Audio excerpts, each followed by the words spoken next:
Hello, I am Danielle Jones. I am a life coach, motivational speaker, and author of Surrender One Marriage Testimony. Thank you so much for being a part of my channel. Here, it's all about inspirational motivation, guidance, and support to your fullest potential. I'm here to walk with you along your journey. Let's take our next step together. Much love and gratitude to you.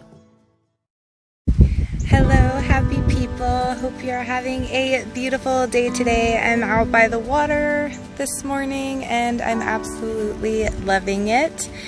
And so I want to dive into my topic of how communication holds power. And there is nothing more true than this statement.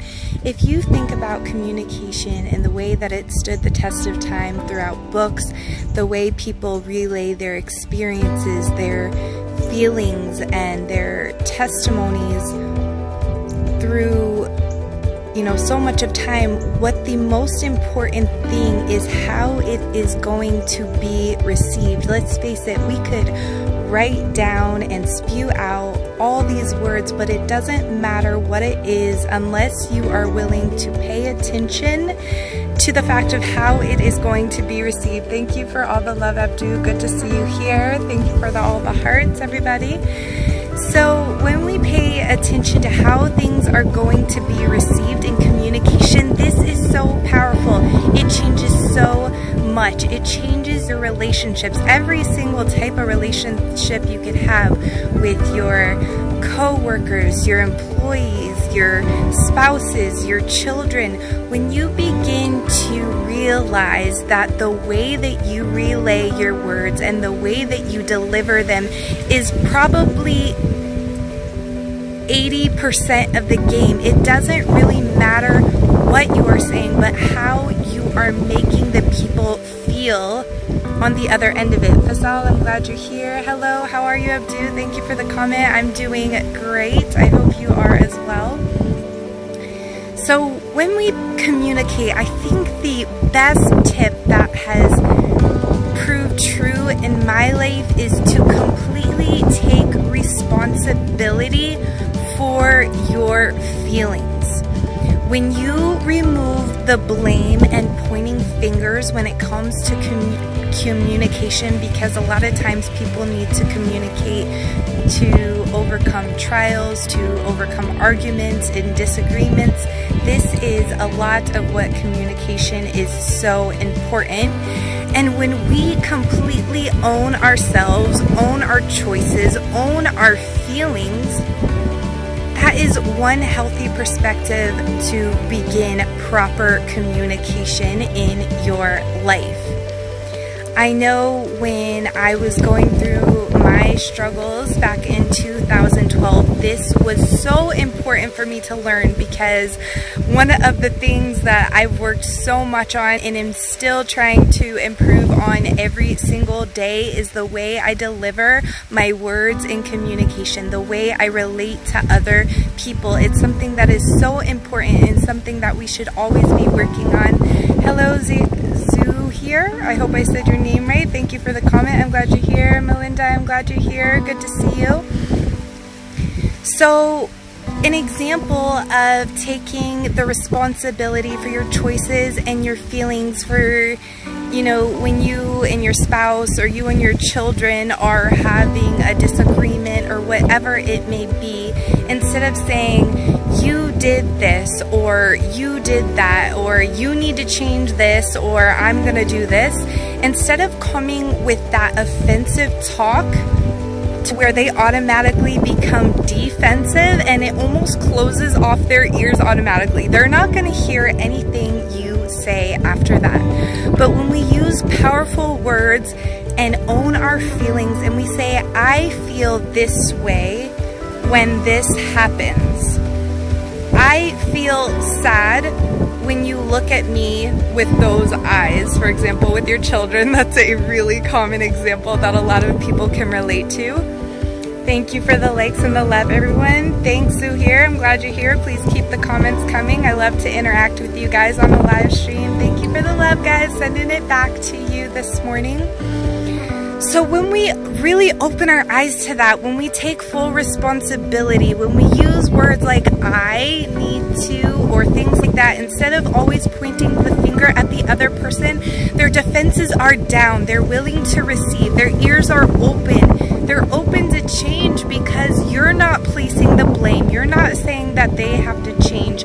So when you use words of encouragement as well, that is an amazing way to produce positive changes in energy and situations.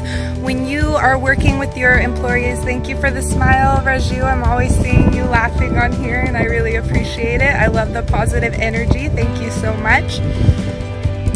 So when it comes to with coworkers or your employees and those types of relationships, when you want to see changes, why don't you speak to all the positive things, all their strengths that they're great at? Because when you magnify the positive things in people, guess what? It grows. It begins to create more and more of those positive things. When you're so quick to point out the negative in someone, guess what? That grows. So you really have to focus your attention on what it is you're actually saying. You may be saying things that you are trying to relay as good, but they are not going to hear them. They are not going to improve. Nothing is going to change. And it's because we are not properly communicating. We have to be open and we have to own our feelings and our choices and to deliver them in as a positive way as possible, because anything else is automatically going to make someone shut down and you might as well not even be communicating in the first place. Hello Danielle, how can you build out self-discipline? I think, oh Dell, I'm so glad you're here, good to see you. The best way, in my opinion, to build self-discipline is to start your morning with structured habits. I love to start with my morning with meditation and prayer. I wake up super early in the morning. I get into my quiet time, and after I am done with that, I do some writing.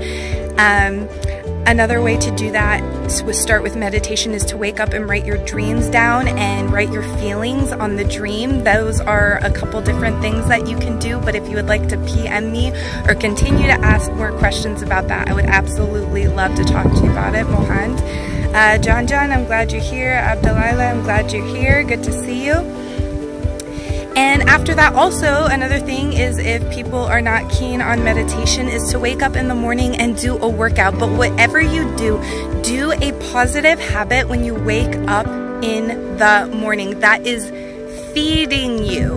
That is feeding your inner self, because that feeds everything else throughout your day. And also, one amazing thing when it comes to self-discipline is actually taking time every evening before your next day and plan out your day and give yourself a checklist to go off of.